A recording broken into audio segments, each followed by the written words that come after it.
Welcome everybody. Merry Christmas and say hello to Penguin. Hi Penguin, how you doing? Right there. Look there. There you go. Oh, it's like a teddy bear in dog form. Well, all right. We've got tonight, Tuesday night. We've got Mango Tea is in the house. Hello, Mango Tea.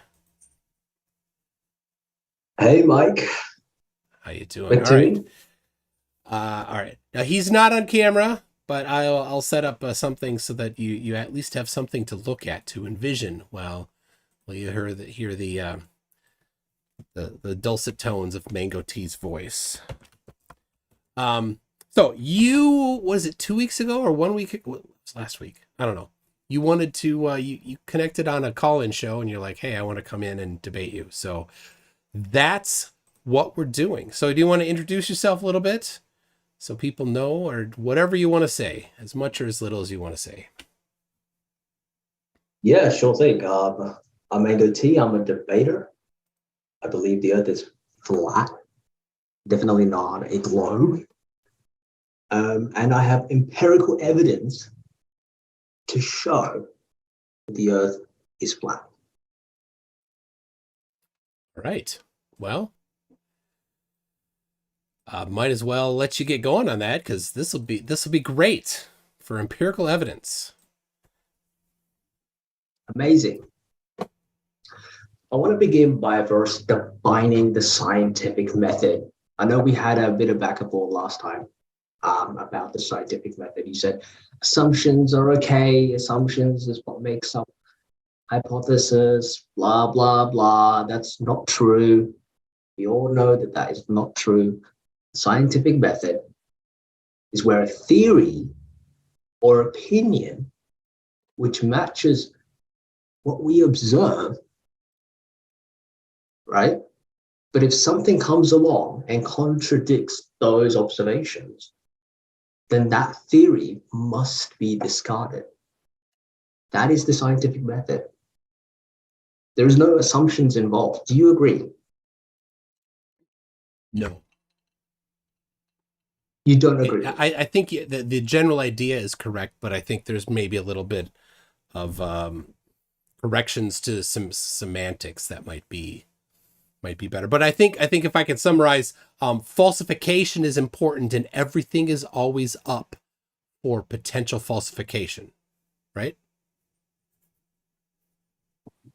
Can we Sure, agree on that? absolutely. Okay.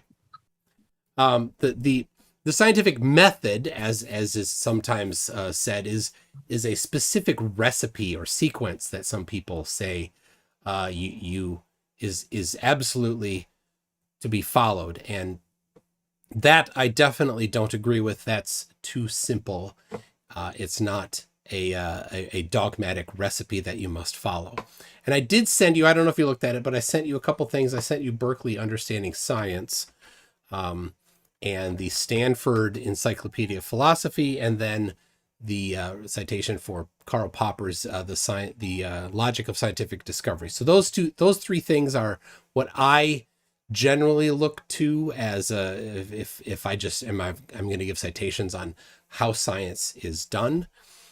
Those and the best one, because it's so well done written, is Berkeley's Understanding Science. Right. So you are reliant on other men and their understanding of science, and you take on what other men have come up with as your own. Is that what you're saying?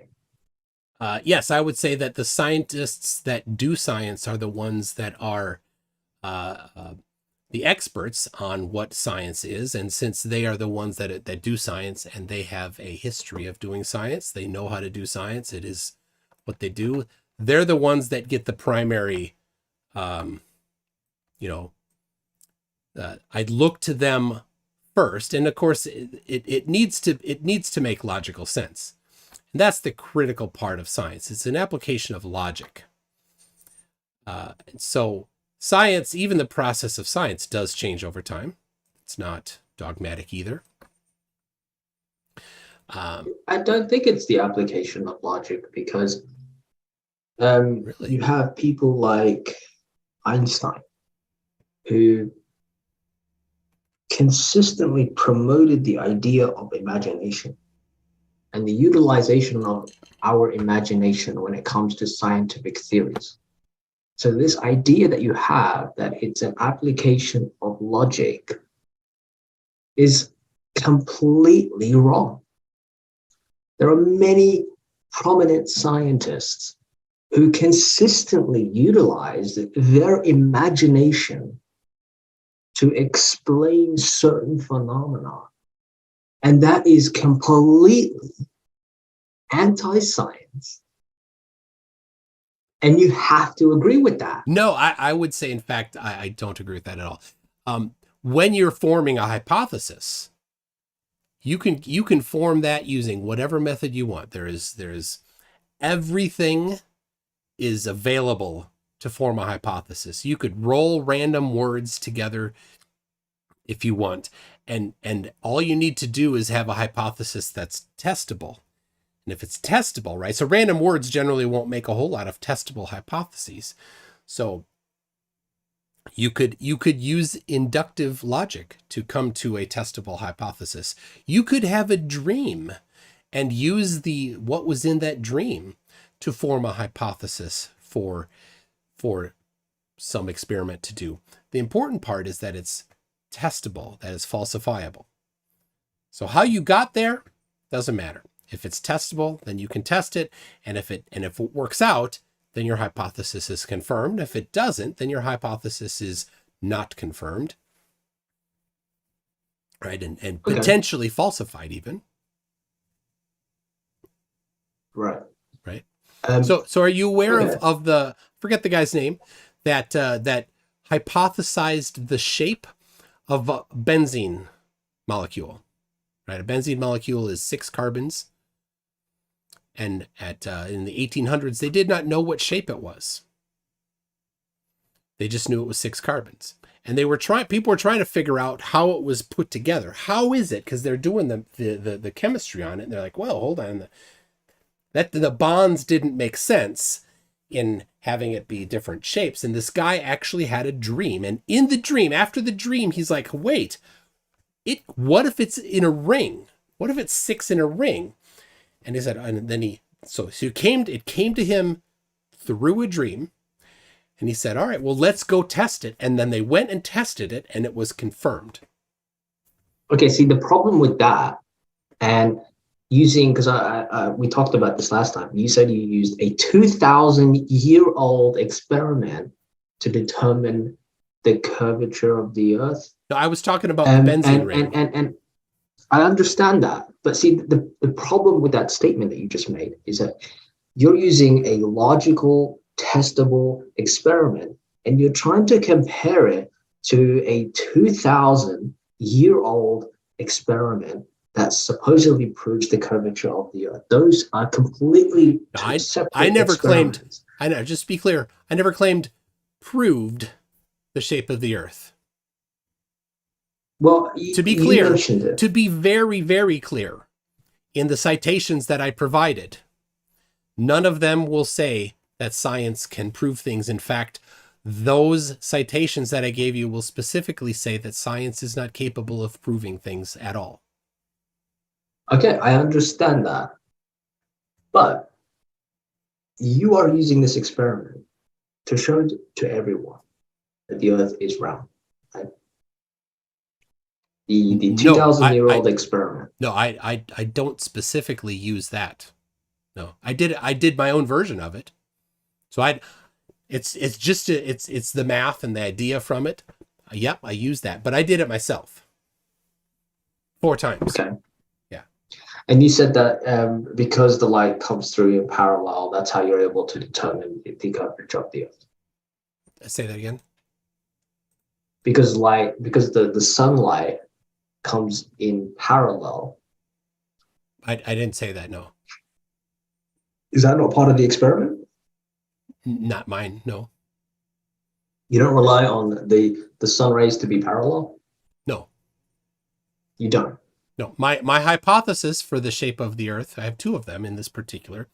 So people know what I'm talking about is doing an Eratosthenes themed experiment. Eratosthenes was just doing a measurement. He wasn't really doing an experiment because the experiments had already been done by the time he was doing it. So he wasn't testing the shape of the Earth. He was measuring the circumference of the Earth specifically.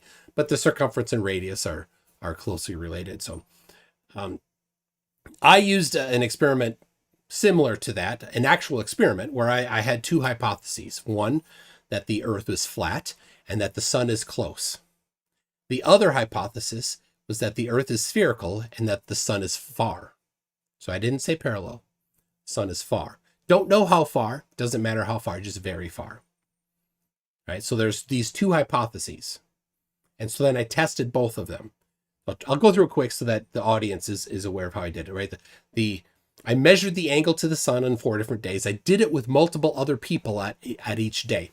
On both equinoxes and both solstices. Those days are nice because we know that on the equinoxes, the sun is over the equator for the entire day. It's within a very small margin of error. And on the solstices, the sun is over either the Tropic of Cancer or Tropic of Capricorn. And since we know how far we are, anybody can figure out how far they are from the Tropic of Cancer, Tropic of Capricorn, or the equator by multiplying their latitude by 60 nautical miles. That's how far you are.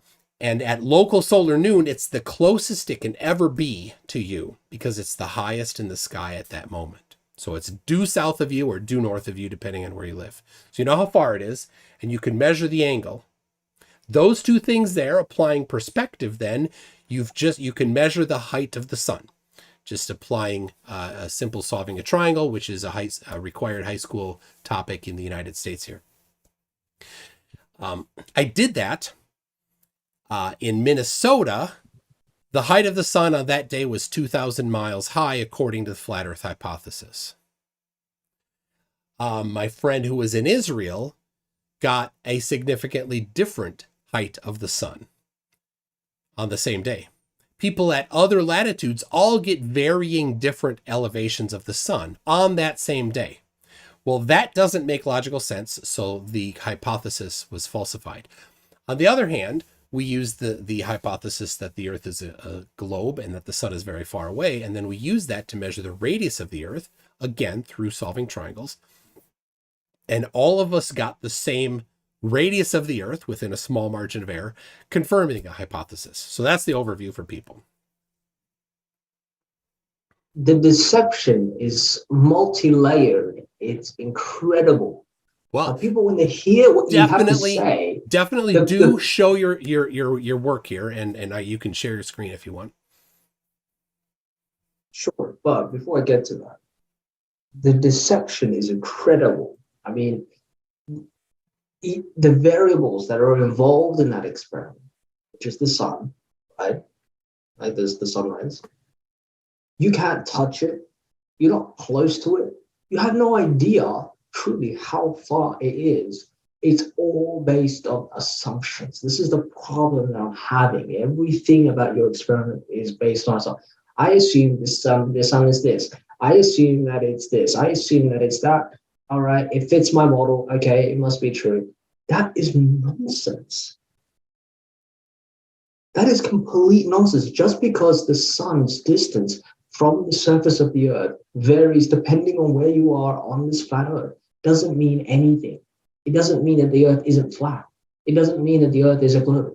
It just means that the sun's distance varies depending on where you are on the surface of the Earth. All right. Well, so can you show your analysis of it then? Can I show you my analysis of it? Yeah. Go. Like specifically, where were the errors in that? Well, I'm here to correct you. Let's say right that the sun's distance is not a constant. It is a fluctuating. It's a variable. Okay, it changes depending on where you are. Okay, so you're assuming you're making an assumption that the sun's height varies based on where you are. Okay. That is not an assumption. That is a fact. And the reason why I say it's a fact, because you just mentioned it. 2 minutes ago. It came out of your mouth. You just said that the sun's distance is different from Minnesota and Israel and wherever else. You just said that. No. You just said that. It would have to be if the Earth were flat, but that violates everything we know about reality. That a physical object can be in multiple places at the same time. No. You just admitted. You said it was an assumption, but you just admitted it to being a fact. The sun's distance varies depending on where you are. That's not a fact. That was the result of the test of the hypothesis. No, it's a fact because you were able to observe it. It violates everything we know. You were able to observe it. Yeah, but it violates everything we know about how things work. Things cannot be simultaneously in multiple places. So and why not? Why not? Where do you experience that anywhere else, that a physical object can be in multiple places simultaneously? If you're in a room that is completely covered with mirrors, right?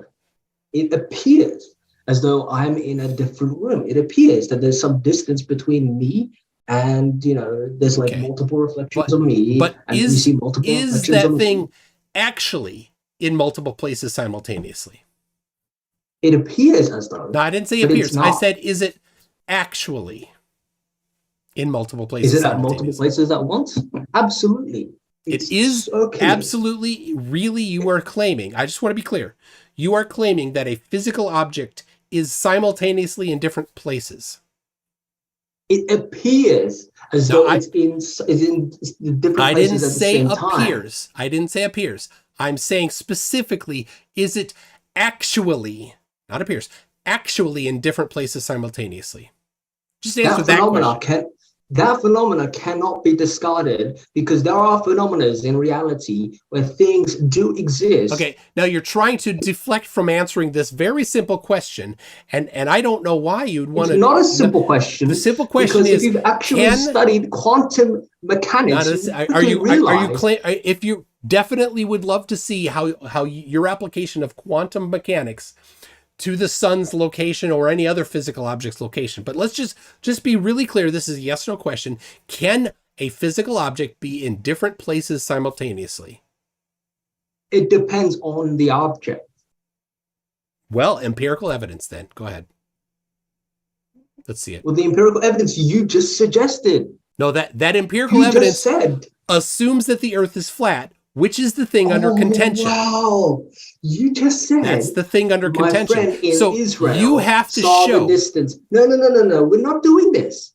Of course, you don't want to. You want to run away from this. You have the burden to show that a physical object can be in two places simultaneously. For the sun to appear in two places simultaneously, maybe it could, and you could maybe show how that happens. But I'm asking, can things actually be in two places simultaneously? And you constantly run from that question because you don't want to answer it. You hate that you might have to answer that question because I'm going to hold your feet to the fire later with your answer, and you won't answer it.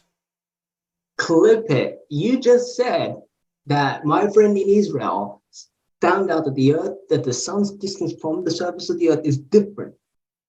Appears different. It's a variable. Yeah. Using the hypothesis of flat Earth. That demonstrates what I'm saying. Only if the assumption of the Earth being flat is true, which is the thing under contention. So since we know, and I'm just going to put this on you because I know you're not going to have any empirical evidence for this. So should you have empirical evidence, send it.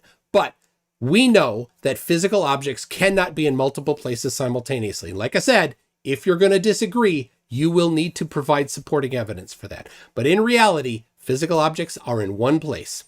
They may appear, there may be optics going on, definitely could be. I'll give you that. And if you're going to claim that, then you're going to have the burden of evidence as well.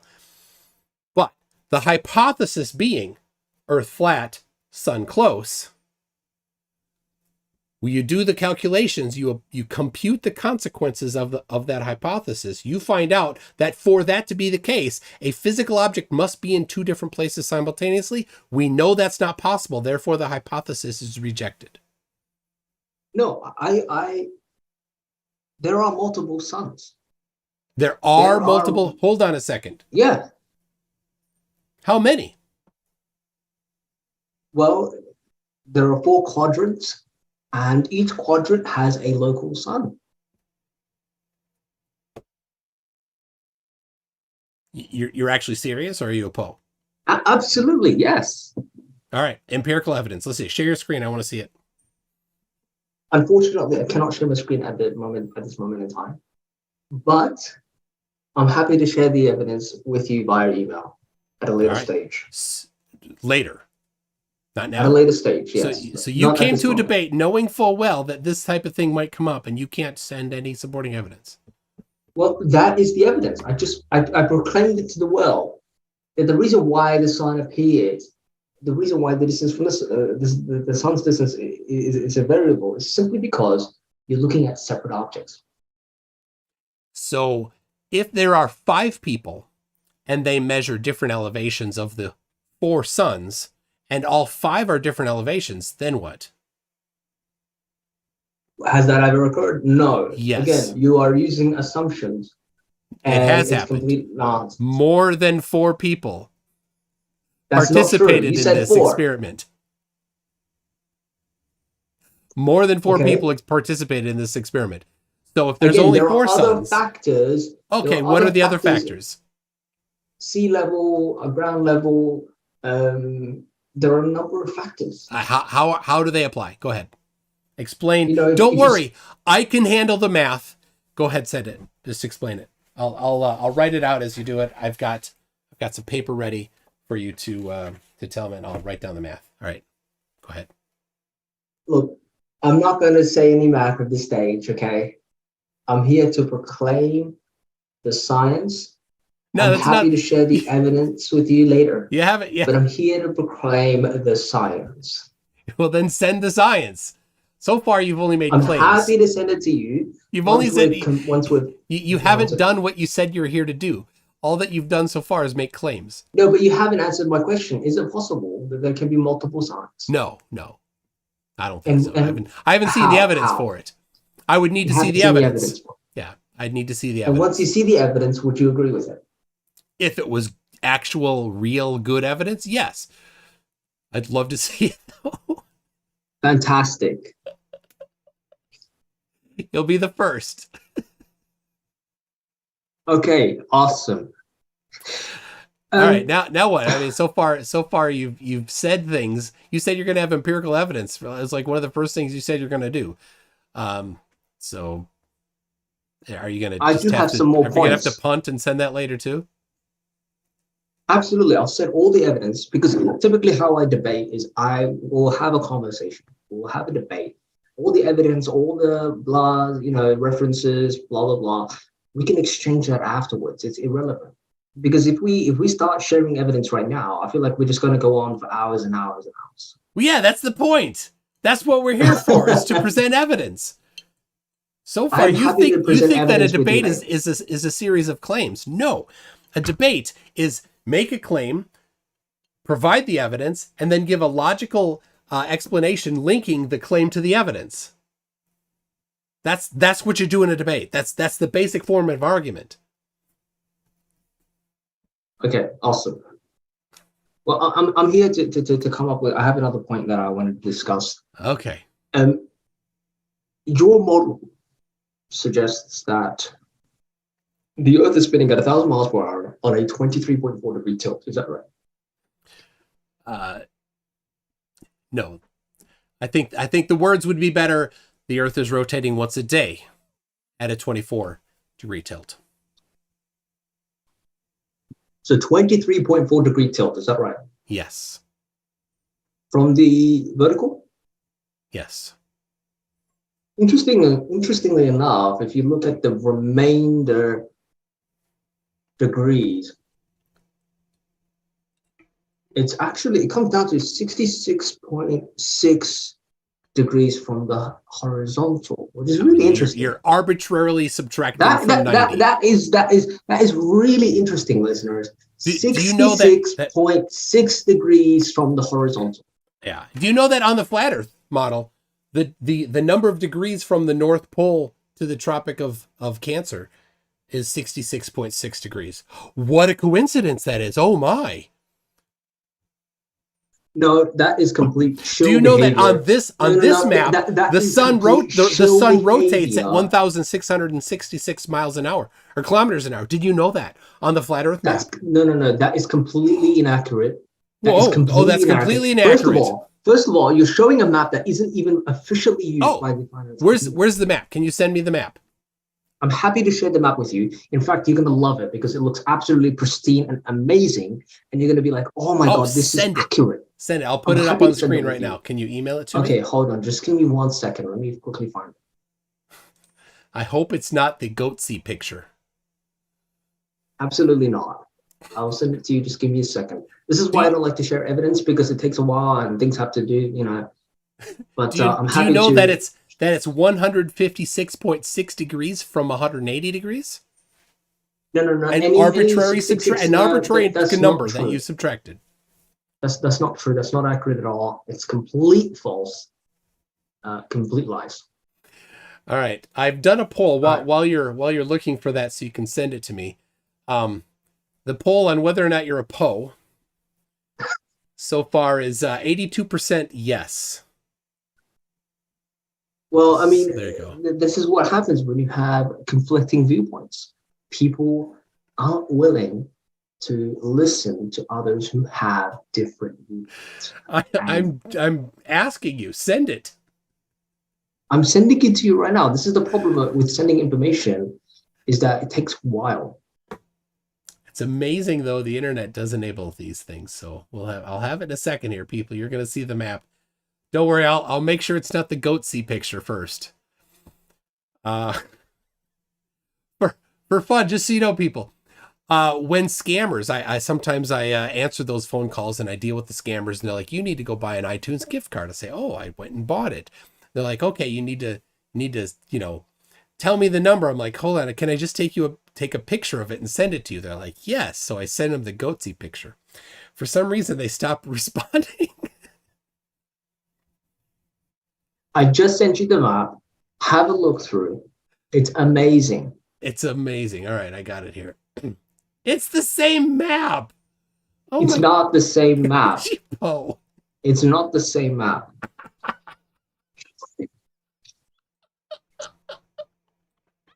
All right, everybody. Those of you 17% of you that voted no, I think you're going to be convinced that your no vote was wrong. That's not true. When you see the map that he just sent. Show them the map. It's not the same. Oh my gosh, this is good. All right, hold on. All right, people. Oh, I got to get the right one. There it is. All right, people. There's the map he sent, which apparently is different than the Gleason map, even though they're both azimuthal equidistant maps. That's not true. The map that you have in your hand is completely inaccurate. It's an inaccurate representation. What's different from this? Look at it. Look at the size of Australia and look at the size of Australia on this map here. Oh, I see. You use the Mark Sargent one that's even worse. Oh, I see us.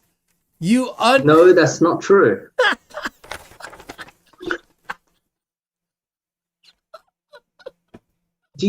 Oh, Mango T, I love you, man.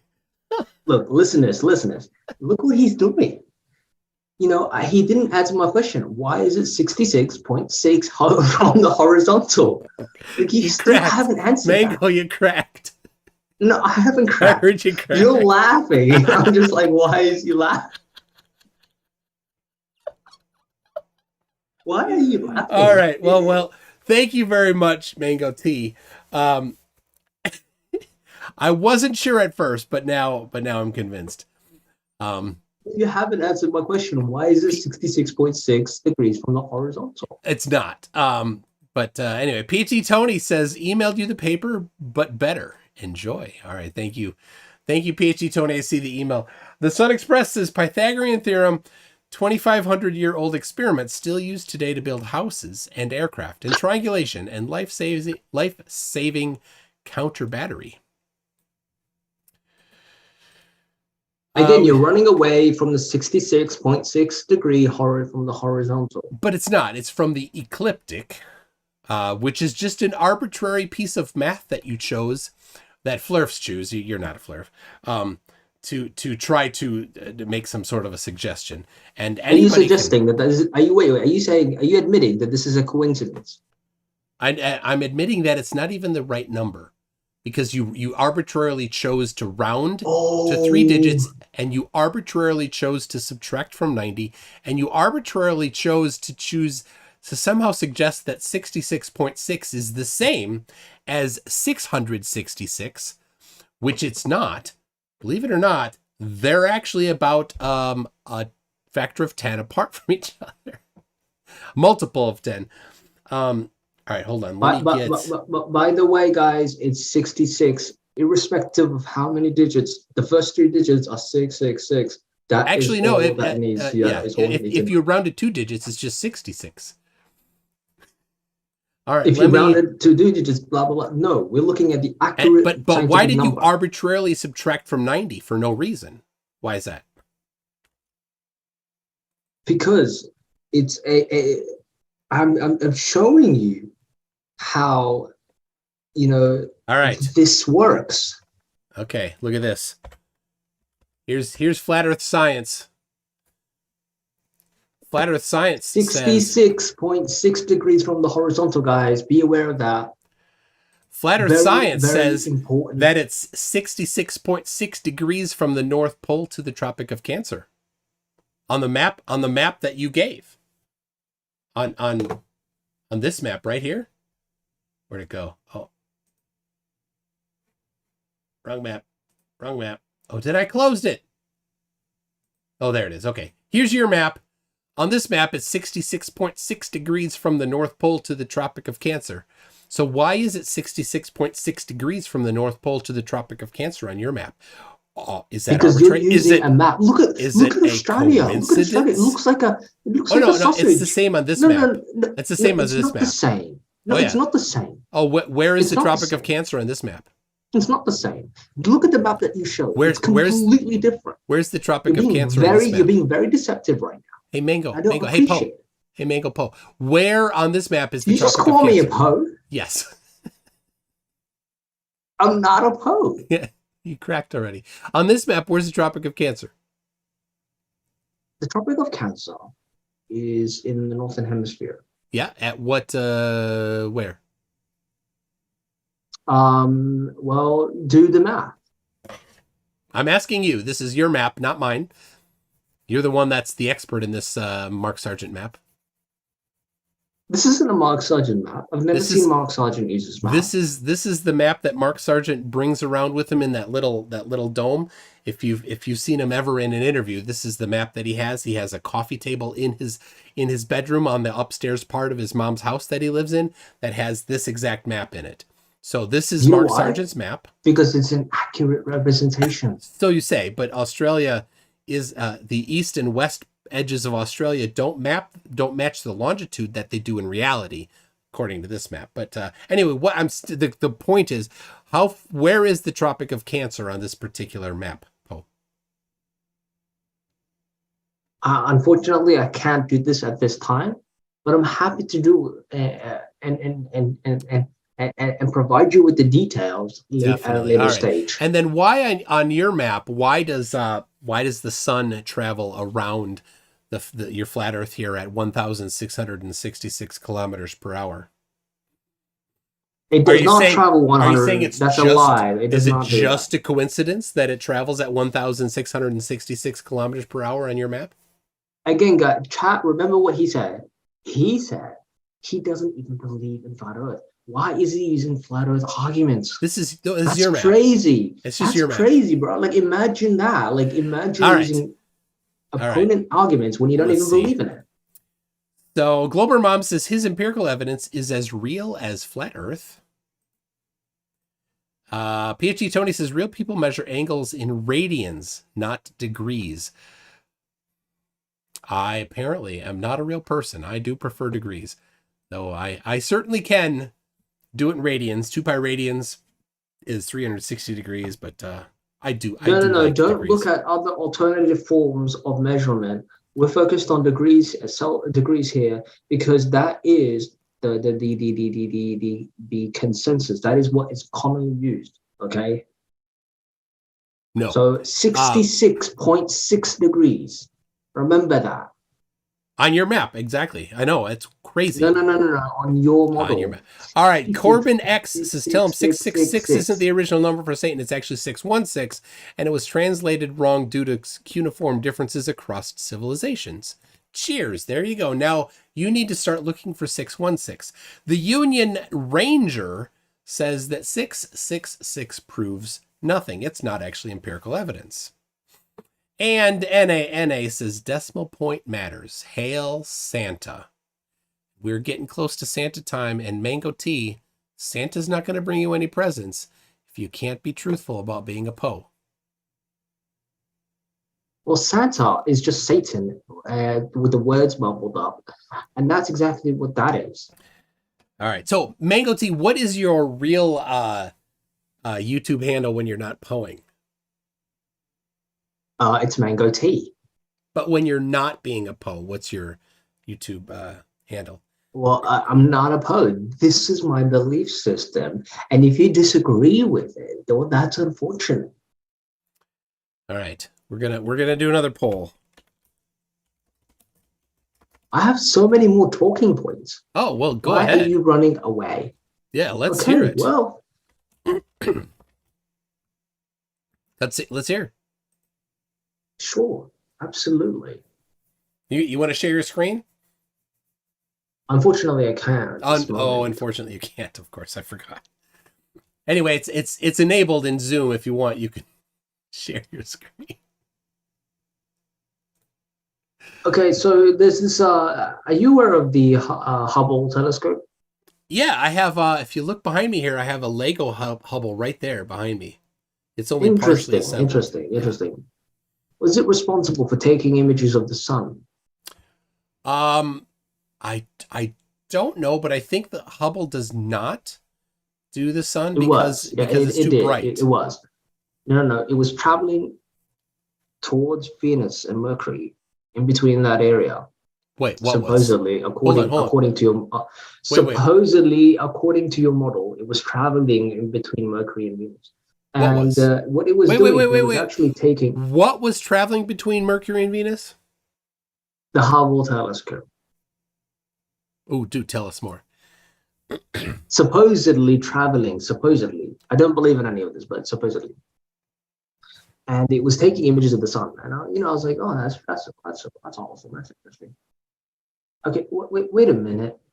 That's a ball of fire. Why isn't it burning it into crisp? That's kind of weird.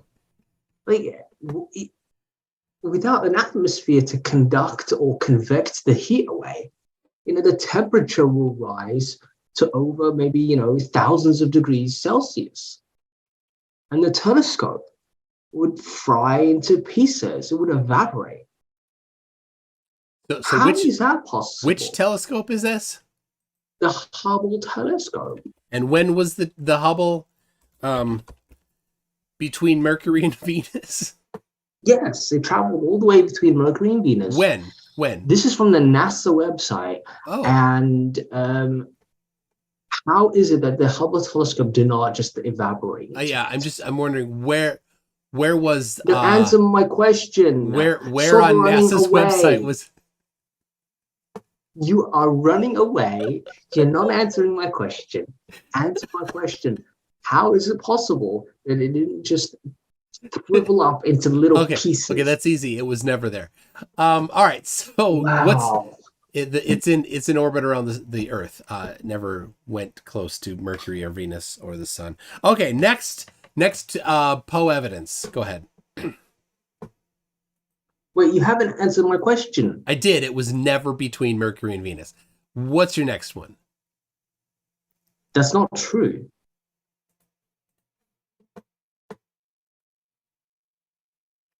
So why are you running away from this? Yeah. All right. I mean, if you're going to say it was on NASA's website, then send me the link at NASA's web. Oh, you're going to have to do that later, aren't you? Okay. Do you agree that the sun's radiation does not heat space as a vacuum? As a vacuum is a perfect insulator. You believe that a vacuum is a perfect insulator, and the sun's a perfect vacuum insulates against convection, but not radiation. A perfect vacuum is a perfect insulator against convection, but there's no such thing as a perfect vacuum. But a very near vacuum is pretty good, like in a thermos. well, but there's radiation that can heat things up. So, well, guess what? I've got a contradiction, and it's going to blow your mind away. Okay. Right? The highly diluted gas, right, in the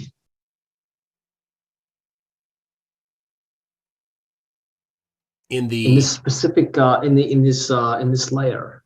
Which I think which it's layer? Is it the thermosphere? The derposphere?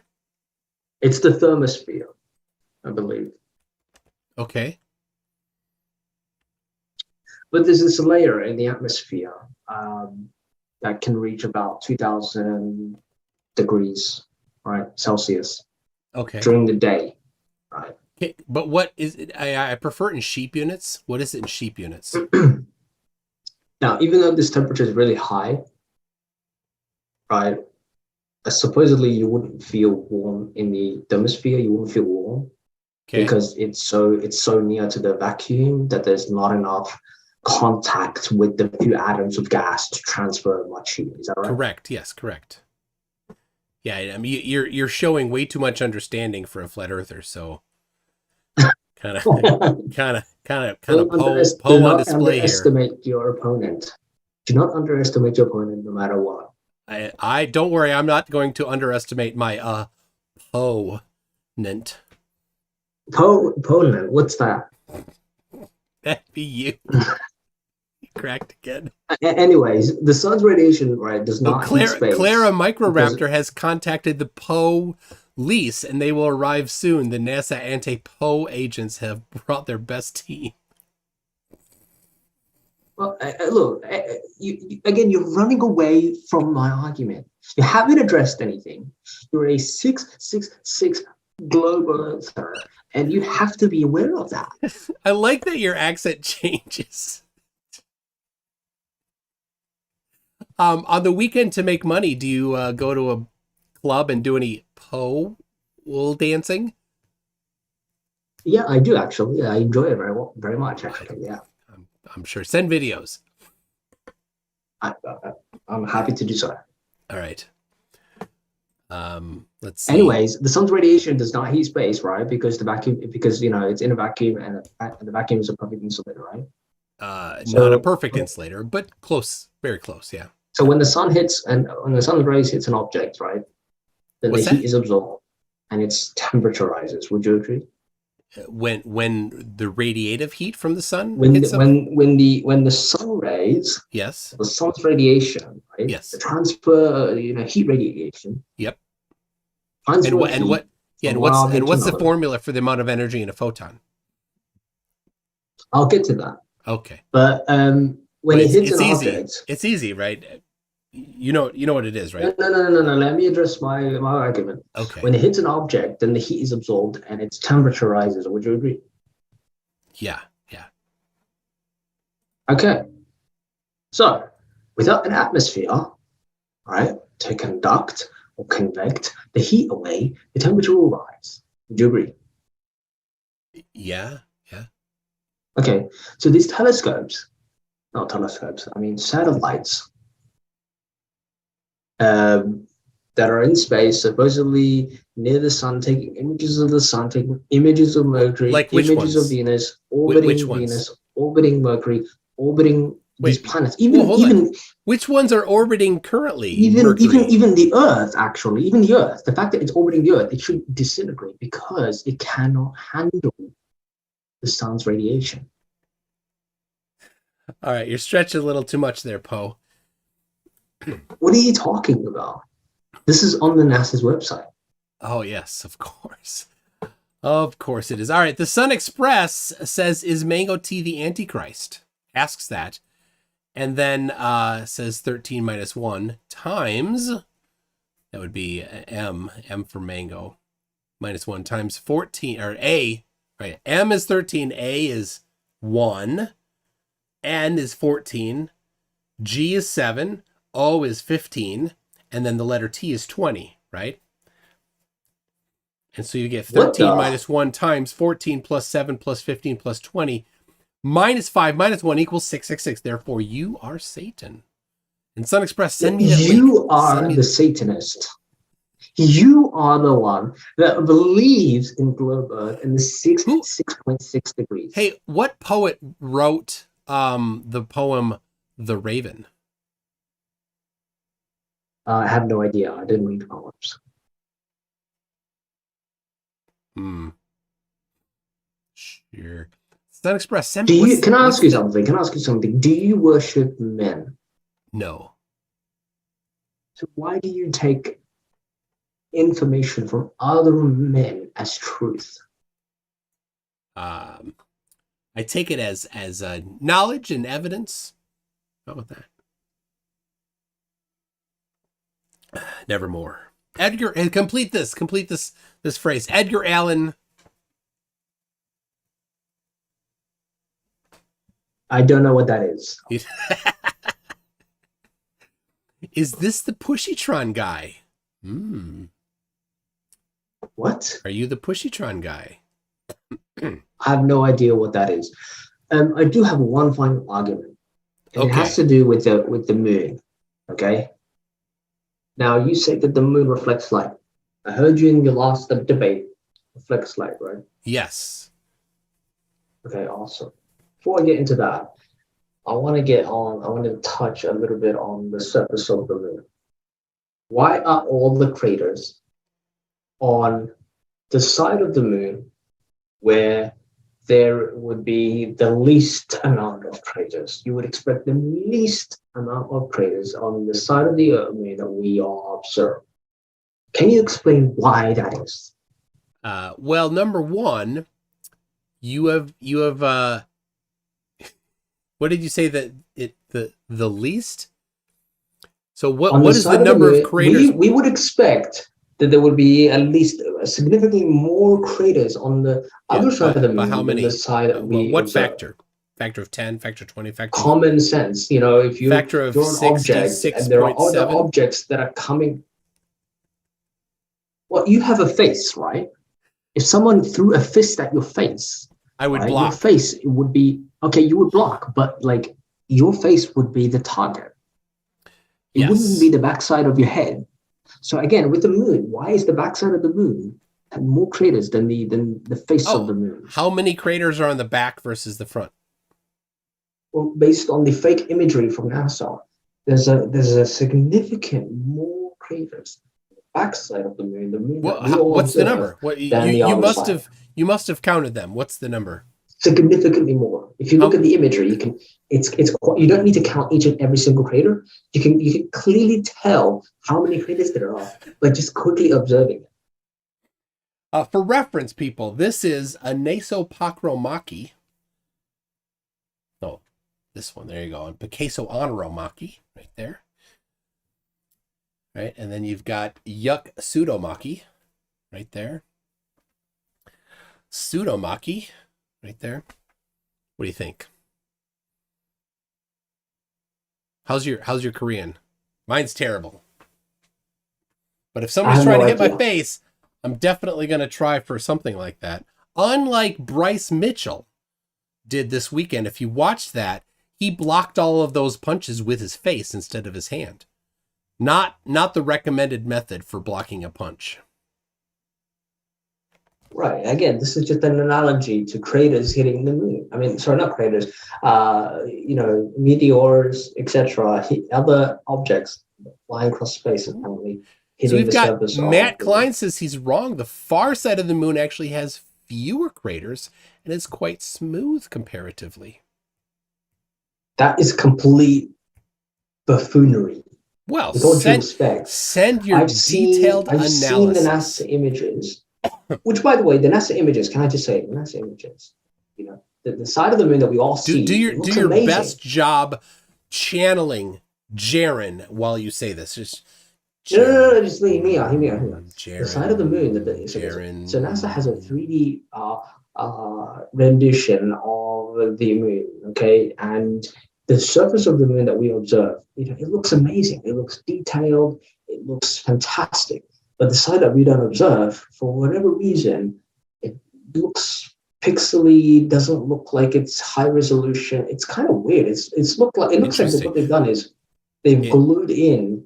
It looks like they've glued in. yeah, you didn't quite get Jaren. You got to work on that a little more. All right. Connell Silverfur has been a member for 20 months and says, Michael, your humor is highly appropriate. See what he did there? Okay, you know what you need to do? You need to start calling me a Poe. Okay, I'm not a Poe. How? I don't know what Hold that on a term second. means. People, how is it still only 90% are saying Poe? People, those of you who said not a Poe, I want you to right now type into chat not a Poe. I want names. I'm going to send Karen from NASA HR to your house, and she's gonna give you a stern talking to. All right, PT Tony says Okay, wait. large. Hold on just a second. PT Tony says large satellites contain environmental control mechanisms to regulate temperature. We can detect radiation emissions from the satellite as an acceleration when they go into shadow. That's not true because nothing has ever been sent into space. First of all, the data that you're looking at is simulated All right, data. It's data that is Moon simulated. J20 says not a Poe. Ed Eastburn says not a Poe. PJ CNET believes you, but he's super gullible. PhD Tony says not a Poe. Oh, come on. Chris Goodwin says not a Poe. My goodness. Well, look, I have a few more arguments. But I got this. Uh, PhD Tony. I didn't know that they accelerate when they go into shadow. But yeah, for reference, the things do need to sometimes dissipate heat, and they have to do it radiatively instead of through convection. And the Union Ranger says the Bible was written by men. There you go. What's your no, you were talking about 666. What is your favorite Bible verse? My favorite Bible verse is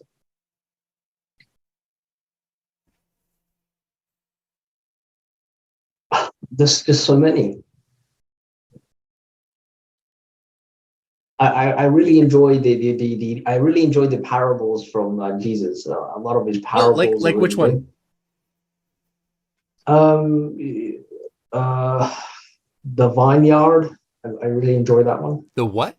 The vineyard parable. Whoa! Oh, what happens in that one? Well, I don't remember, but So I remember. I asked your favorite favorite thing, and this was your example, and you don't remember. I don't remember, but I remember reading it and enjoying it.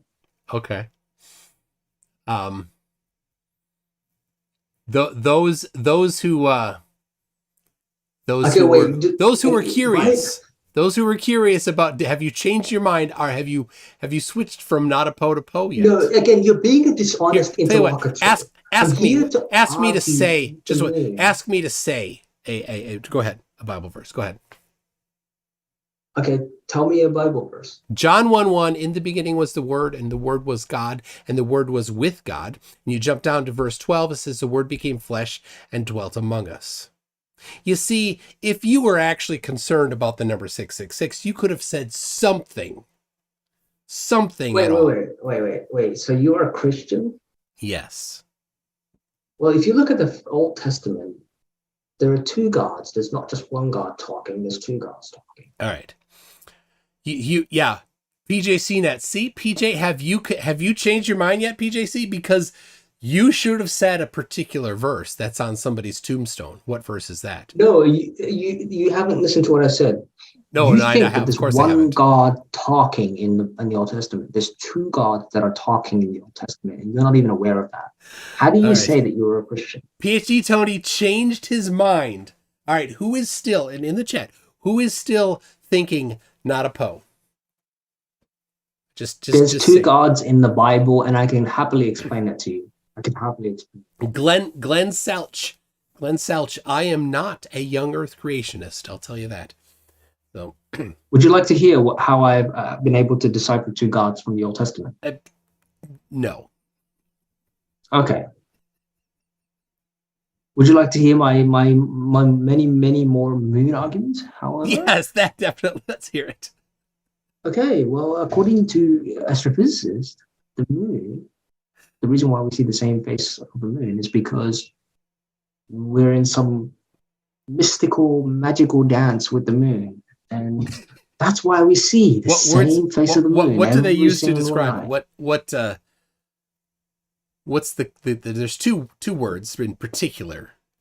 First one is Well, starts with a it's T. this mystical. Second one starts with an L. I don't care about your, terms and the terminology that you use to describe what is happening, but I'm here to burst the bubble. It is not some mystical, magical dance that we're having with the moon. Get to the bursting already. It's not a mystical, magical dance that we're having with the moon. According to science, right, supposed science, all right, we're in somehow we're in some dance with the moon that is perfect. Is perfect. I've never heard scientists use the term perfect in my life. Amazing. I've never heard that. I've never heard. Poe.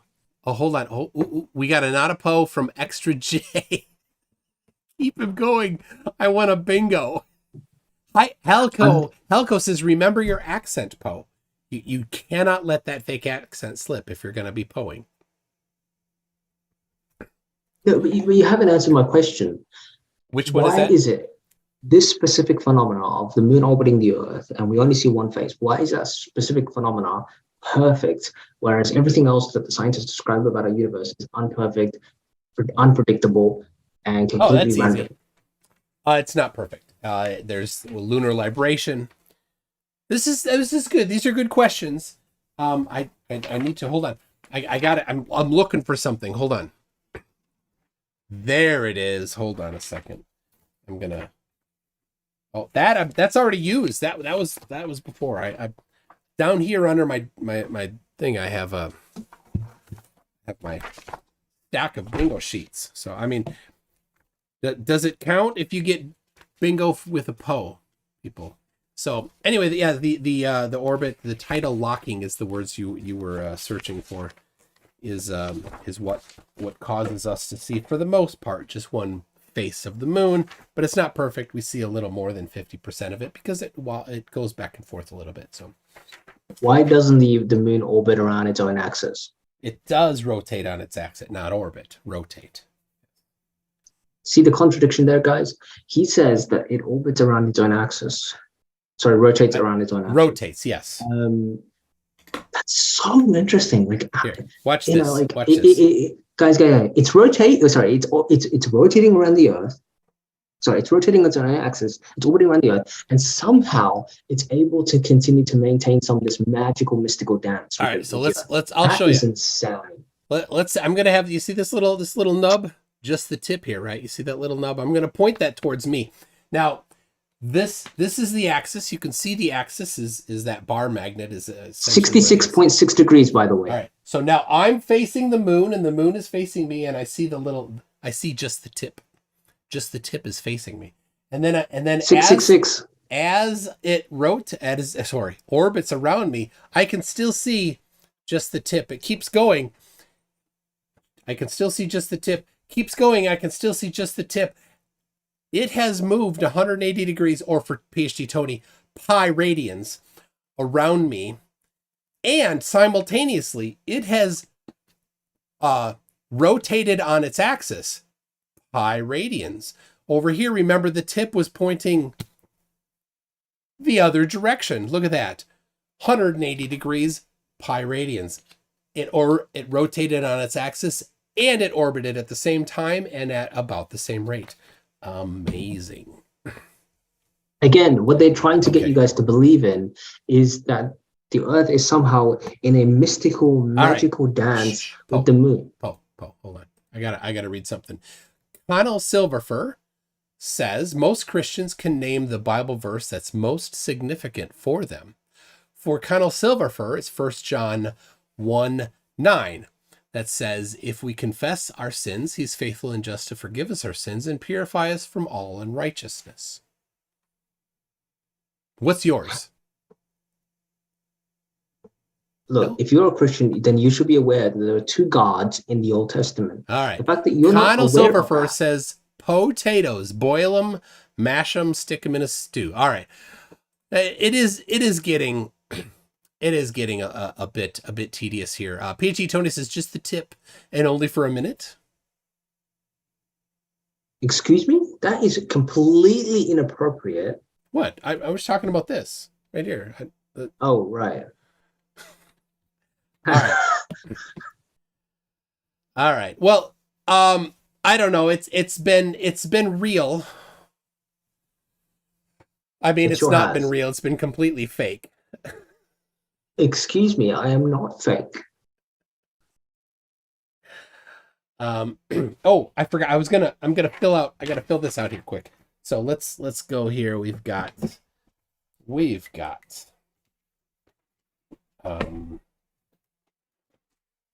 there it is. Yep. 2012, right there. I did start writing it on there. Your name is Mango Tea. Or is it? And we've got, starting out with incredulity right there in the middle. So what did you bring up? Poorly done flat earth experiments? My flat earth experiments? Yeah, poorly done. Let's see, dismissing evidence outright. I don't know. I'm not going to get, claims without evidence. There it is. You did you quote mine? Or was that the last guy talking about Neil deGrasse Tyson? So Neil deGrasse Tyson said that gravity does not exist. No, he didn't. Anyway, you got moon landing fake. Let's see. You cracked again. Yeah, I don't know. I'm cracking how ridiculous your belief system is. Yep. All right. Did you mention NASA? Did he mention NASA? All right. Well, there it is. You last time when you were on, you didn't talk to me enough for me to sniff out Poe. But what? There it is. Oh, we've got maybe Sean. It's the sound of my voice, but I'm not opposed. Sean Carroll comes up and says Proverbs 31:26, I believe is the last chapter of Proverbs. Is that right? Says, oh yes, it is. She speaks with wisdom, and her tongue is the law of kindness. What do you think of that? Kindness is weakness. I don't know. That's not what. Kindness is wicked. Because I don't think Jesus came down and said, "Hey, spread kindness." He came down so that we may spread love, and that's the difference. There's a major difference between love and kindness. Kindness is complete evil, wickedness. All right. So, yeah, Thor KC says, I think that the claim of Hubble traveling between planets should count as NASA. Good point. Good points. Again, NASA themselves on their website have said that they've taken images of the sun very close up. Why didn't the telescope explode? With what? Yeah, with what? That's all I have to say, guys. You can believe in a 666 globe Earth, or you can believe in the God-given flat Earth. All right. Well, sharing is caring. Let's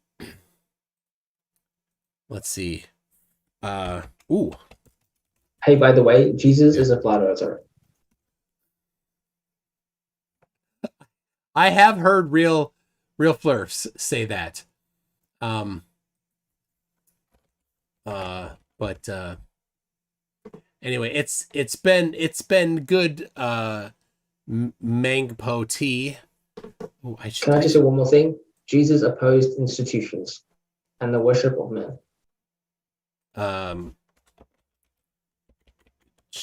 Yeah, sure. Okay. There it is. Mang Po T. It's been good. Which of the four suns did Hubble go to? Which of the four suns? You said there's four suns. So when I mean by four suns, I don't mean physically four suns. I'm talking about it appears as though there are four suns, or there are five suns, or there are X amount of suns, but really it's just. Yeah, you're talking a little softly there. It's not the physical four suns. It appears as though there are four suns. Okay. Which one is your favorite? Is it let's see.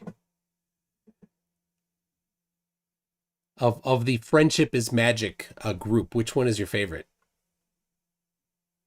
What is that? The Friendship is Magic group? I'm not idea what that is. You don't? Can you describe it? I bet you do. Everybody in the chat, who's your favorite in the Friendship is Magic universe? Are you talking about My Little Pony? Yes, I am talking about Your Little Pony. Which one is your favorite? The purple one. The purple one. I don't know which one's purple. The purple one with the rainbow tail? Yes. That's Rainbow Dash. Rainbow Dash, yes. Yes. That's your favorite? That's my favorite, yes. Good. Excellent. Excellent choice. All right. Thank you. Thank you so much. By the way, Water 6 level. Do not follow 66 levels. Thank you so much. All right. Thank you, Mang Po T. All right. All right. Well. Is that it? Yep, that's it. They can't hear you anymore. They can't hear me? Nope, no more. Thanks for coming. Yeah. No worries. 6.6 degrees from the horizontal. Sure. I mean, now that they can't hear you, who are you for real, and what's the deal? Are you saying you cannot hear me right now? I can hear you. Oh, are you not recording? Yeah. So I mean, what's the deal? Why did you decide that you wanted to come on here and pretend? I'm not pretending. It's just the sound of my voice. It's the sound of your voice? Yes. Okay, switch to that other microphone you were using. That sounded better, actually. This microphone sounds a little like it's a little muffly. Is it? Yeah. Well, I mean, we are already at the end, so. I know, but like your accent changed when you switched to this microphone. I know, yeah. So that's the microphone. Yeah. So why did you switch to the different microphone, and your accent changed when it switched to the different microphone? Can you switch it back to the other microphone so I can hear I suppose your accent change? Yes. Okay. I can't do that at the moment, but I do need to go, unfortunately. You got it. You got to take a Riley. I got it. Take a Riley? What is that? A Riley. A Riley's what you do if you have to go to the bathroom in the middle of a live stream, and any real flat earther would take a Riley and then drink it. So are you going to drink it? You can have me back on, and we can discuss how there are two gods in the Bible if you want. No. I just want to know if you did kind of whiz into a real flat earther would drink it. So do you drink your whiz? This is the true test of a Poe. I think that is absolutely ridiculous of a question. Poe for sure. If you don't drink it, you're definitely not a real flat earther. Okay, if I was a globe earther like you, what would that make me?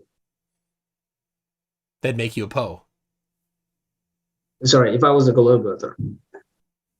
Yeah, if you're a globe earther, which you are, and pretending to be a flat earther, which you're not, then that would make you a Poe, which you are.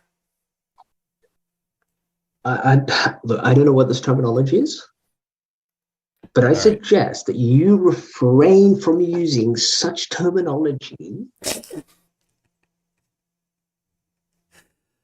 All right. So, okay, switch. I want to hear. I want to switch back to the other microphone. No, thank you. Well, come on. I want to hear it. Absolutely Because not. there was a change in the microphone when you switched from your first No, microphone that you had until this microphone, because that first one was much that's more not clear. true. It was much more clear. Yeah. Nope. All right. Is my microphone not clearer at the moment? Not as good as it was before.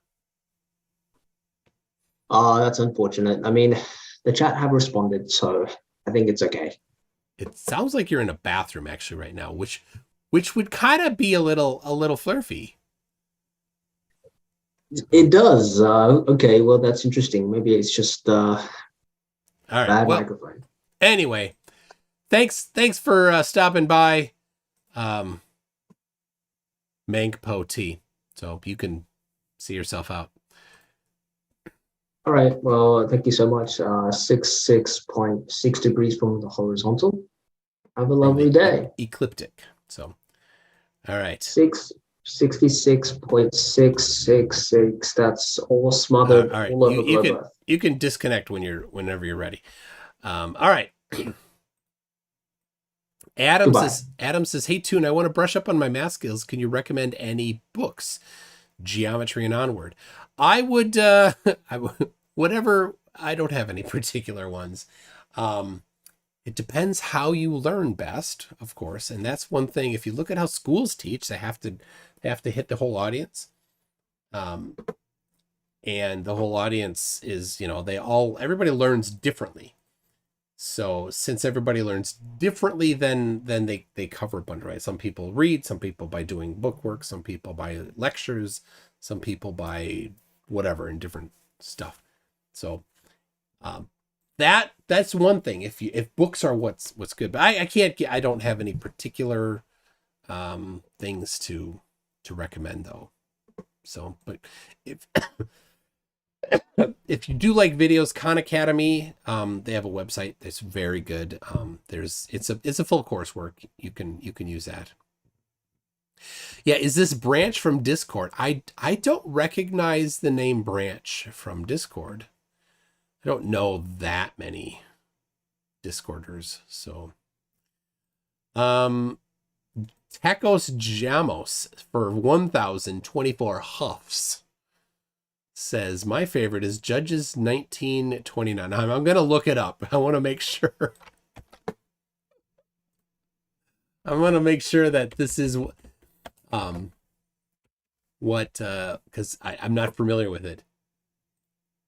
Oh, that is. Woo! It says, when he reached home, he got a knife. He cut up his concubine.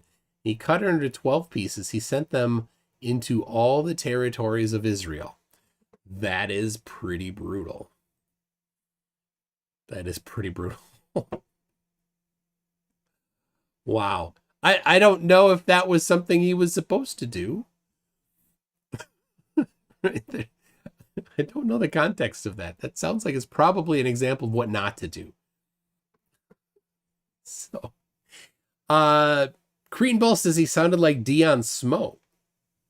No, that was not Dion Smo. But I already confirmed Dion Smo for when I'm on vacation in February. So that I don't know why he's always fun when I'm on vacation because it's such a just whatever.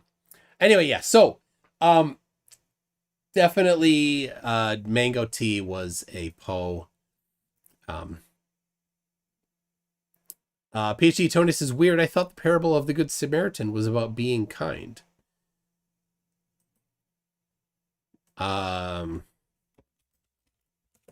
Yeah? It is about being kind, isn't it? Yes? Well, I don't know. What was the confusion on that, Tony? So, no, he's not there anymore. He is disconnected. Um, Ken says, how much did you pay your neighbor to be a Poe tonight? I did not pay him. I did not, coming into tonight, I did not think he was a Poe. And I even sent, because when he had called in during the call-in show, and we had a little interaction there, and he was doing some of the classic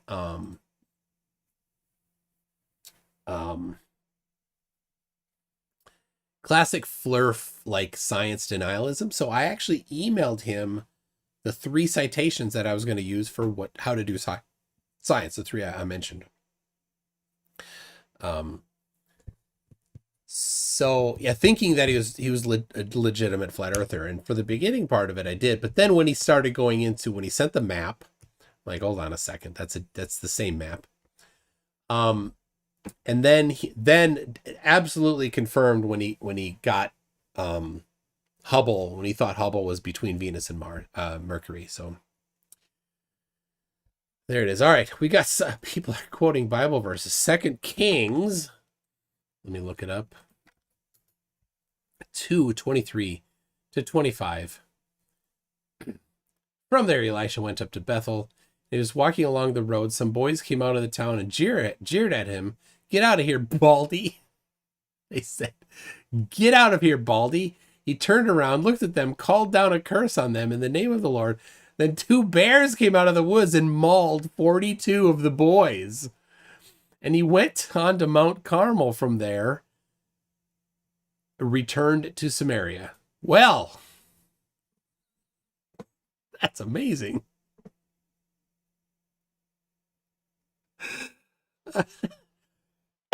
Clara. Right there, Clara. Very, very nice. This is my favorite psalm. Is when you're chewing on life's gristle, don't grumble. Give a whistle. And this will help things turn out for the best. And always look on the bright side of life. Indeed. Indeed. All right, wait a sec. Somebody got timed out? Who is this? Wow, why would you think I'm on hormone blockers? Don't you think this is a manly cut of my jib here? What are you talking about? I was thinking about that the other day, that the whole for a while flurfs were doing that. They were making accusations of those things constantly of everybody.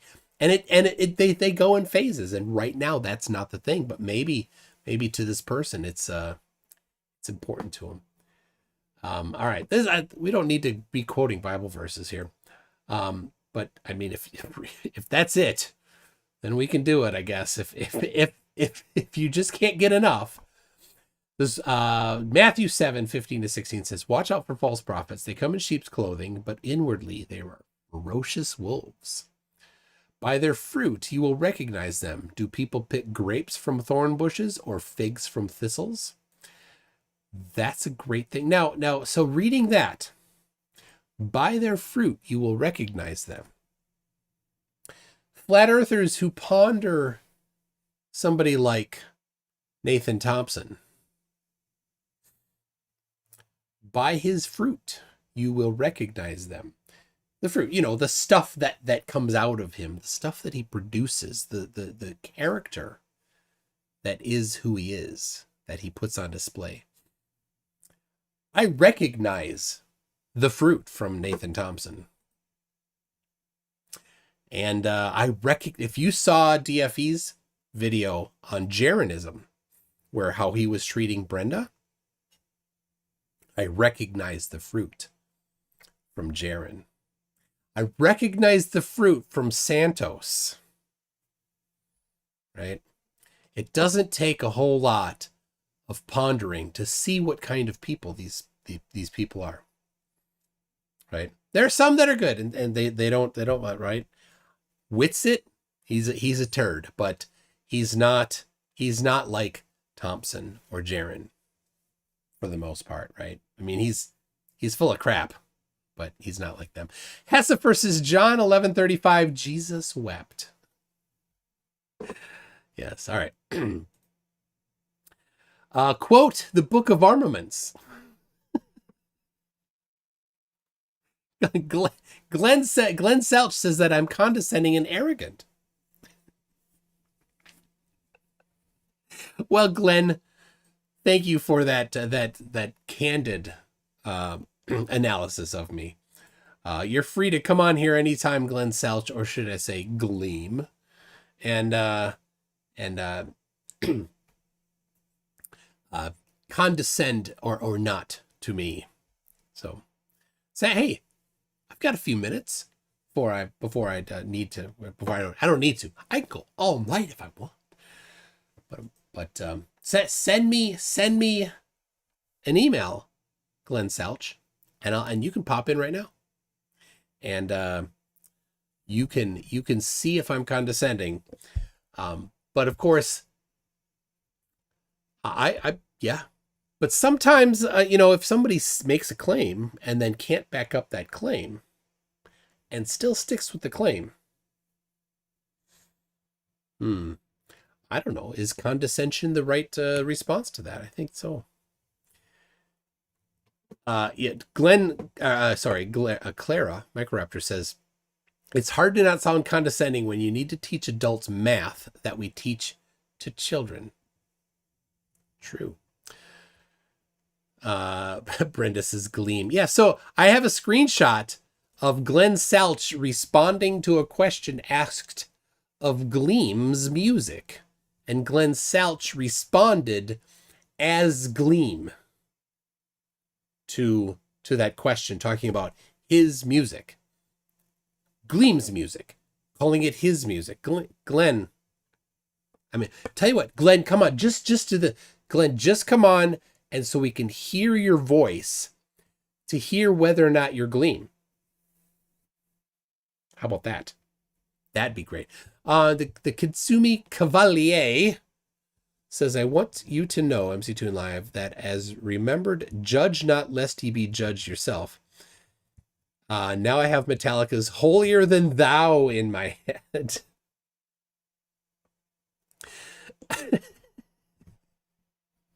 It's always good to have a Metallica, unless it's from the album that shall not be named.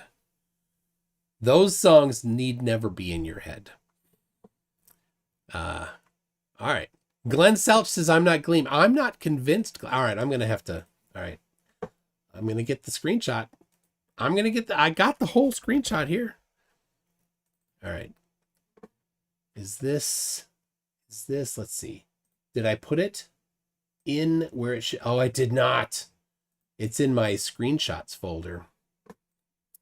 Which is going to be a mess to dig it out.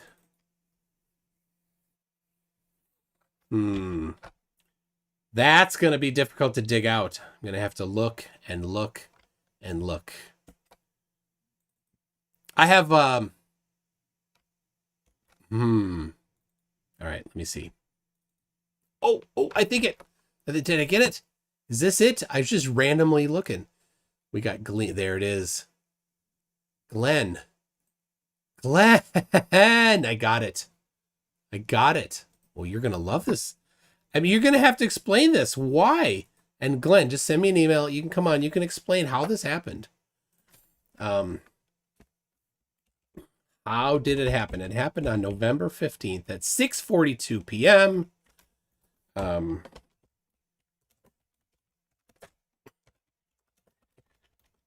Glenn Selch being Gleam. I for the most part, when I take a screenshot, I put it into the appropriate folder. But you take a screenshot, it has a default location. You don't get to have it read your mind about it. So there it is. Oh, that's not it. That's wrong one.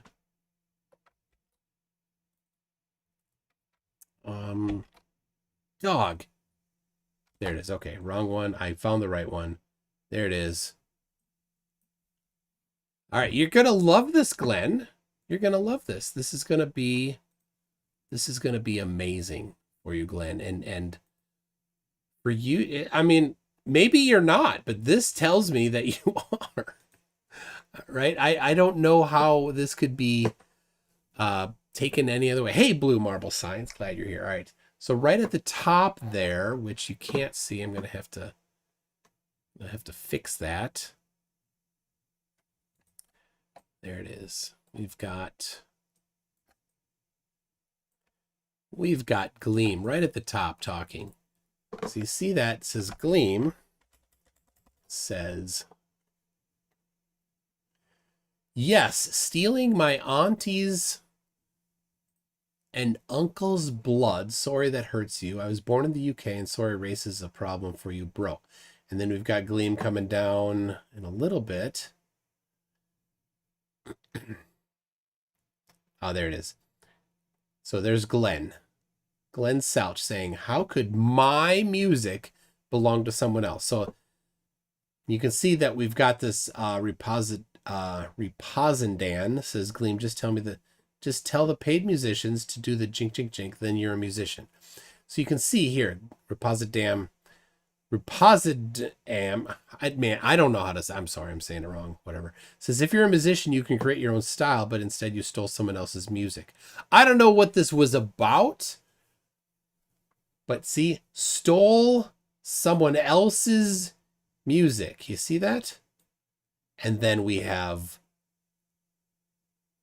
Glenn Souch said, how could my music belong to someone else? Glenn, it looks to me like you were responding as Gleam. So Glenn, I ask you, how I don't know, maybe I'm getting something wrong, but Repo Sandman? Okay, Repo Sandman. Capitalize the S. That'll help. Anyway, Glenn, I don't know.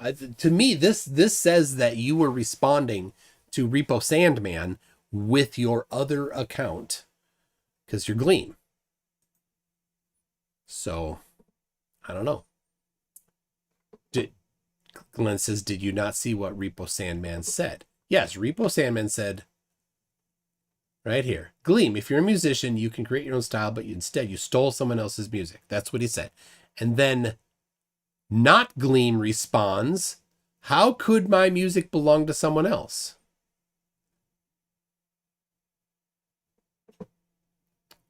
I don't know. But then Gleam also responds as Gleam. So at the bottom, oh, it's a little bit off the screen here. Let me fix that. There it is. There it goes. So he responds again. So I don't know. You tell me. You tell me. Glenn Souch, why did you say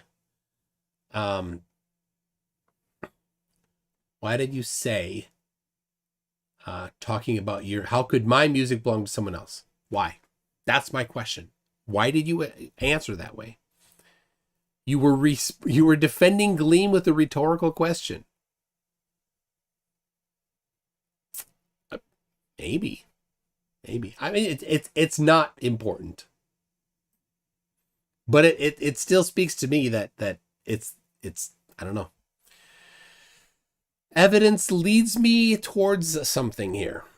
But anyway, we've got this, I like this CFLLBV, which must definitely be a Welsh name. Druckngut says, tune can't prove ball earth, haha. Again, flurfs you never understand. It's not prove, but if you want a bunch of evidence, absolutely, you bet. All right. Anyway, Glenn. Yes, I took a screenshot. But it's not critical whether or not you are Gleam or not. It just seems like you are, and so I was just enjoying the the humor of that. I need a little tune shine. So, all right. My instead of his. Classic rookie sock puppet mistake. I don't know. Feel free to show that I'm wrong. If you just want to come in and say, hello, I'm Glenn Selch and I'm not Gleam, then I know Gleam's accent. He doesn't even need to say his name, and I know it's him talking.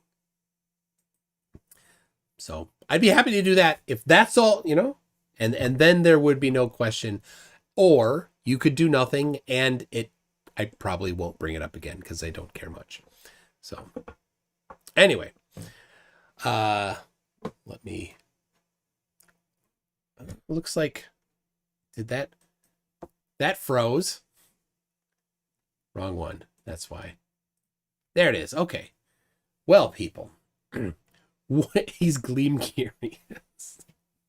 Glenn, whatever, Glenn. Glenn, I like Gleam. I like Glenn. Gleam isn't a flurf. He knows the Earth is a globe. Glenn, I don't know. Glober Mom says smells like Gleam spirit. What did you guys think of the Jaren video? I spent probably 2 weeks writing that.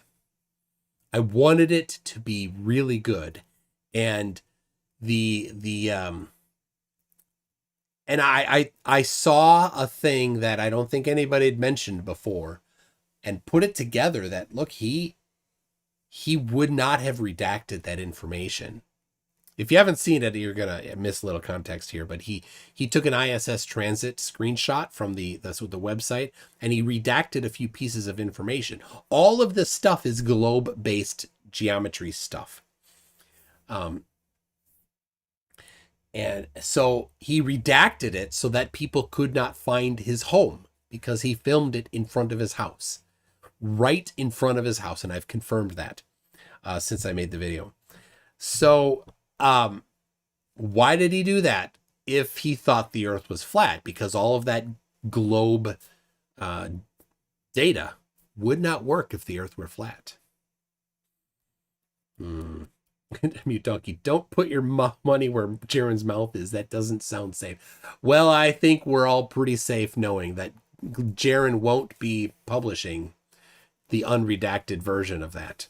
So I was thinking it probably will do, because I want the $100 to go, because when I did that, I fully knew that if he did publish that somebody would have it. So I will definitely, when I do a challenge, that money is in escrow, and that money is at risk. Absolutely 100%. It is at risk, and I plan on it potentially not being mine at some point in the future. I don't bluff. I don't play poker. I suck at bluffing.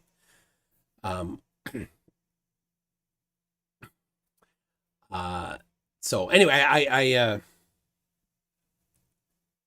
I fully expect that if he were to publish it, that I would be paying out the $100, and I am ready that if he published it, then the first person to show the process using the unredacted data to get his position within 25 miles would get $100. I fully expect that'll happen if he were ever to publish it. I am willing to pay out the $300. I said for Jaren, if he did it and showed the process, he would get $300. That's very unlikely, because he would have to use the globe, and he sucks at math. So anyway, so what I thought is at some point, maybe a week or two from now, I would publish a different ISS transit position and put it out for people to use those, at least one of those three unredacted or the fields, so that and then show the process to get the position, pay that person $100. So Mute Donkey, that's why you only bet on sure things, you cheater. Yes. Vadim, do I know if Mallory's health is getting better? Um, I haven't talked to her for a little bit, but last I heard she was improving. Icy Spin says, from what I've seen of Gleam, he seems like a good, simply confused flat earther. You think he can be converted back? That is not Gleam. In fact, Gleam knows that the Earth is a globe.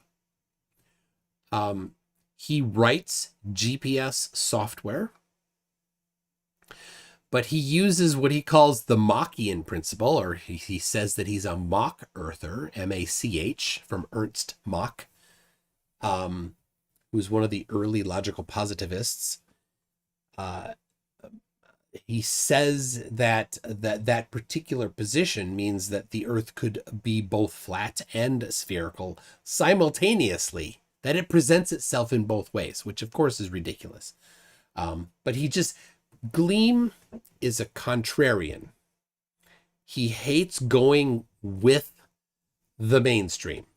It hurts him, right? He's like, he can't do it. So when he heard about flat Earth, I'm sure he's like, oh, well, he probably looked into it. He probably came out of it saying, because he's smart enough. Gleam knows his stuff well enough to know that the Earth is a globe. And he came out of it saying, well, yeah, the Earth is a globe, but he likes the contrarian position.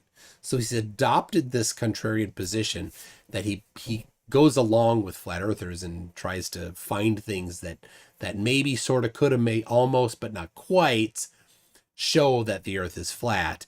And so he supports it. But if you look at the stuff, he's constantly quoting peer-reviewed papers. Flurfs don't do that.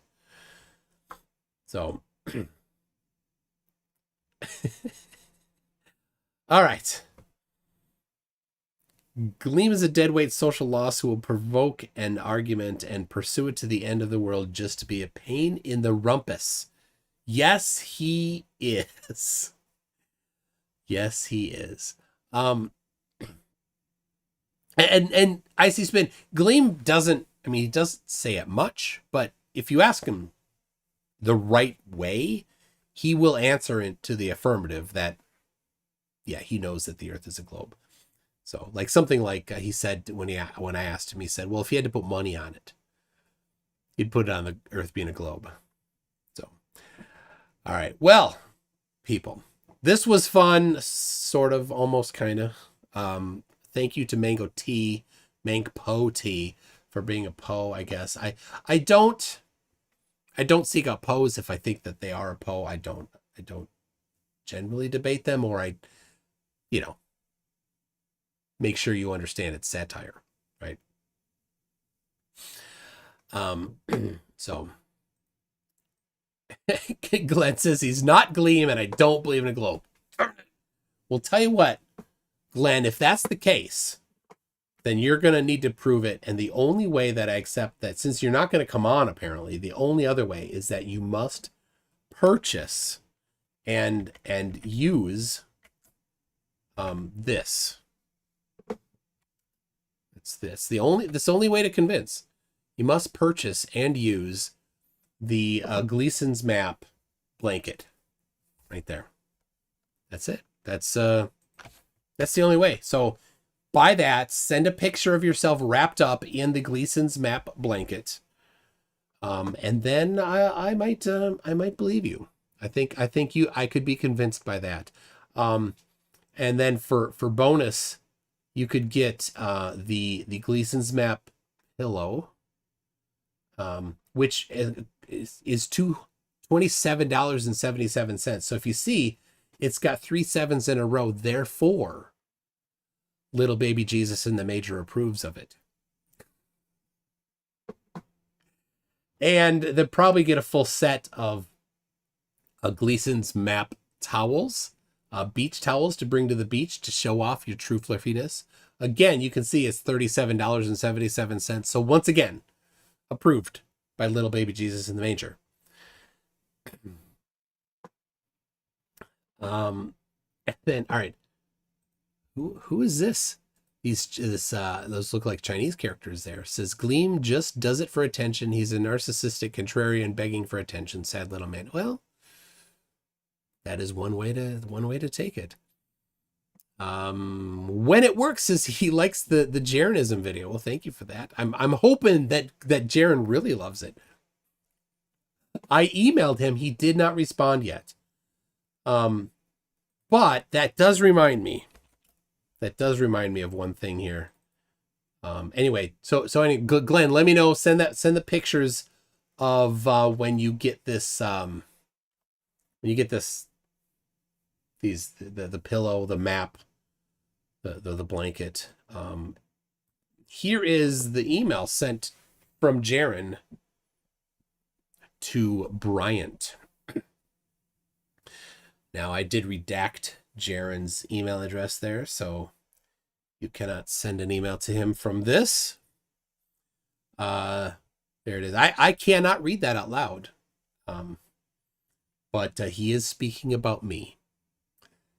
So apparently he did not like the video.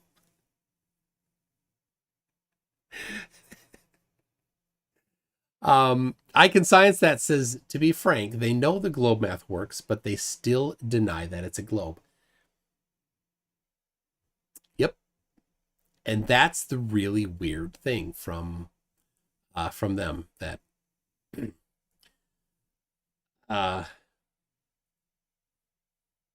like they know the math works. And their answer is, well, the Freemasons really did a good job hiding it. Yes, Mute Donkey. I did intentionally leave the domain name on there. AOL. So yes, and Brenda's in the chat right now.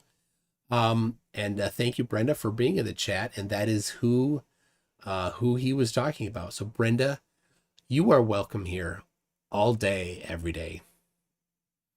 And Jaron severely mistreated you, and that's not acceptable. Totally. And in Jaron's followers should not stand by while he said what he said to you. They should call him out, but none that I saw were. In fact, they were saying similar things.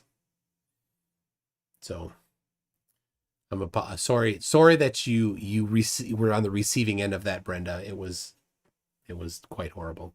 If you want to know what I'm talking about, it was a call-in show from last week. And DFE, Bryant Myers, did a little video playing select clips from that, and I don't know if it came out yet or not, but he's planning on doing a full unmodified version of it so that you can get the full context, because Jaron accused him of cherry picking the conversation, which the full context does not help Jaron any. So Anthony Sorellis, are you just entertainment, MC Toon? Yeah. And some education thrown in too. Flat earthers are for entertainment. Flat earth debates are entertainment for intelligent people. The people in this audience are intelligent people that are amused. Let's get that off the screen. That are amused by the concept that somebody might think that the earth is something other than the very apparent shape that it is. So this Wolf says, dude is leaking private emails. Well, it was already leaked. I did redact his name there, but yeah, absolutely. I completely showed that. Absolutely. You don't like that? I don't care. Go away. Go away. Go away. You, the accusations you made towards me, nobody needs you. You can just trot along there. Don't block him, people. Don't block him, because it's obviously not his real name, but at some point somebody might come along later and decide to look up and I want what's on the screen right now, but I want indelibly to have the evidence of how disgusting wolves is. So that people later, so that future generations can come back and see, yeah, that flat earther wolves guy, disgusting. Oh, Mr. QTube, first name says, I think Jaron is jealous. He wishes he was my buddy. No, please no. Mutaki, just say it like it is. We are masochists, I suppose. Glover Mom says an email like that should be shown. We need to expose bigots and idiots like that. Yes. Yeah, I this kinds of stuff. Yeah, it absolutely. If you are acting like that, you deserve completely to be exposed.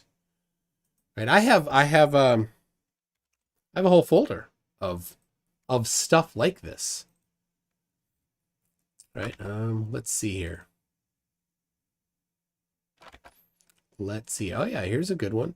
Anybody's been on Facebook ever? Fred Montgomery says this. Right?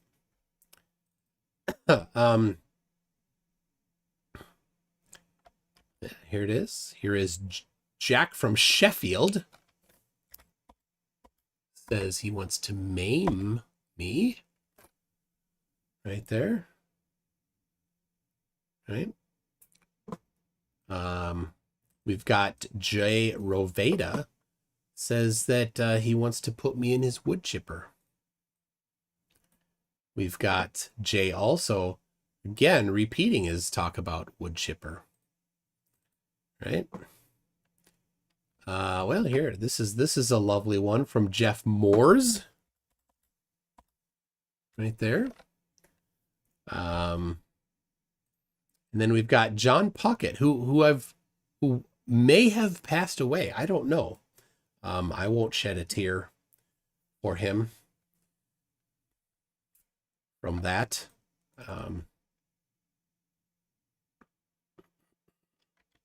Yeah. There we go. This guy here. There it is. I'll let you read it. And then the bottom part here. So, yeah, and he blocked me after this. He's so brave, he blocked me after this. Let's see here. Oh yes, that one. This is one that yeah, I'll jump to. I got a couple more. I just want you to know, wolves, these are your people. Oh, that was too big, too long. Oh, this is a lovely guy here. There it is. I'll let you read that. I'll leave that on the screen for a little while. Oh, there it is. Man. Lovely. All right. Here goes the next one. Pause it if you're watching this later and you want to read it all. There's this one here. So, talking about Dearth's fake challenge. And then he says this at the bottom. Not to me, to Drosophila melanogaster says that. I won't read it out loud.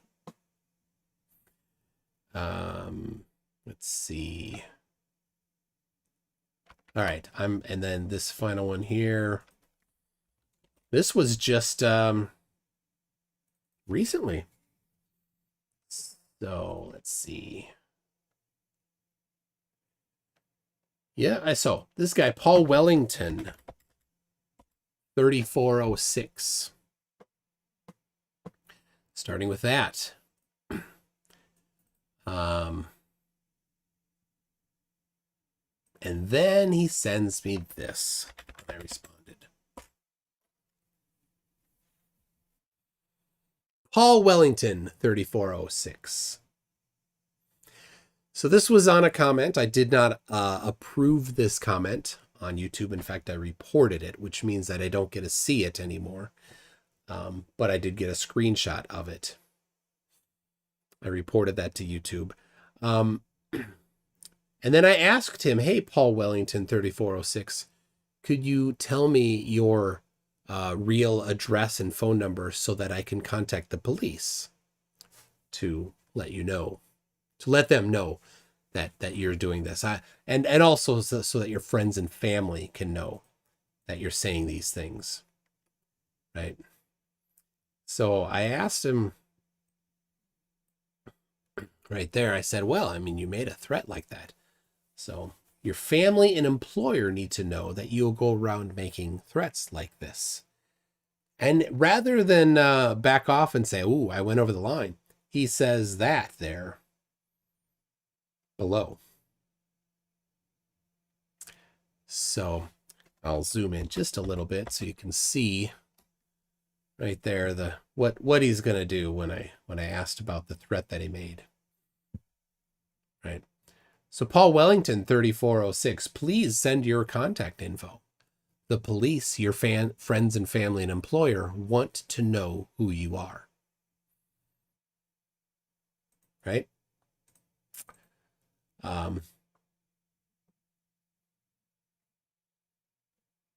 Yeah. Here's one more from him. So yeah, this is wolves. These are your people. So yes, this type of stuff I screenshot and I share. So I even made, for this guy, I made a website, a page on my website. You go to my website, you type Paul Wellington, you'll find all these. So there it is. Yeah, when people do these kinds of things, yeah, it needs to be made public. This type of stuff has no place in society. Right? When Jaron said those things that he did, it has no place in society. Right? They get exposed. Right? And you know, if somebody does more than what Jaron said, like this Paul Wellington, I would absolutely call the police. Yeah. Absolutely. He should have the police knock on his door, but there's too many Paul Wellingtons to find which one in particular. Yeah, and that's a good point there, Real Cygnus. That's how important the lie of flat Earth is to these people. That for some reason, they will, wolves will suggest somehow that I'm on hormone suppression therapy because he disagrees with me about the shape of the Earth of his religion. Disgusting. Really disgusting. So,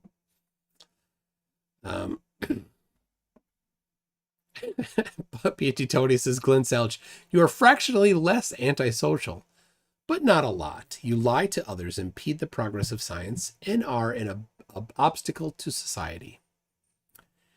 Yeah, and flat earthers lately have gotten to this, you know, why, if it's so silly and ridiculous, why do you do this? Well, number one, it's my hobby. I enjoy it. I have learned a lot, and I know people in the audience have too. Every one of these books here, all of these books here, I bought, and in this top stack here, I bought because of this particular topic. So I've learned a ton of doing this, and so that's one. It's fun, it's entertaining.